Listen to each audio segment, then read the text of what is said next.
சீயோனில் வாசமாயிருக்கிற கர்த்தரை கீர்த்தனம் பண்ணி அவர் செய்கைகளை ஜனங்களுக்குள்ளே அறிவியுங்கள்.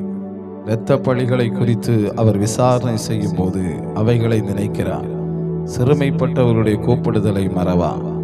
மரண வாசல்களிலிருந்து என்னை தூக்கி விடுகிற கர்த்தாவே, நான் உம்முடைய துதிகளை எல்லாம் சீயோன் குமாரத்தின் வாசல்களில் விவரித்து உம்முடைய இரட்சிப்பினால் களிகூறும்படிக்கு தேவரீர் எனக்கு இறங்கி என்னை பகைக்கிறவர்களால் எனக்கு வரும் துன்பத்தை நோக்கி பாரும்.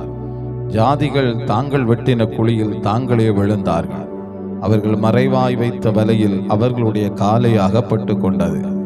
கர்த்தர் தாம் செய்த நியாயத்தினால் அறியப்படுகிறார். துன்மார்க்கன் தன் கைகளின் செய்கையிலே சிக்கிக் கொண்டான். துன்மார்க்கரும் தேவனை மறக்கிற எல்லா ஜாதிகளும் நரகத்திலே தள்ளப்படுவார்கள். எளியவன் என்றைக்கும் மறக்கப்படுவதில்லை. சிறுமைப்பட்டவருடைய நம்பிக்கை ஒருபோதும் கெட்டுப்போவதில்லை. எழுந்தருளும் கர்த்தாவை, மனுஷன் பலன் கொள்ளாதபடி செய்யும். ஜாதிகள் உம்முடைய சமூகத்தில் நியாயம் தீர்க்கப்பட கடவர்கள். ஜாதிகள் தங்களை மனுஷர் என்று அறியும்படிக்கு அவர்களுக்கு பயம் உண்டாக்கும் கர்த்தாவே.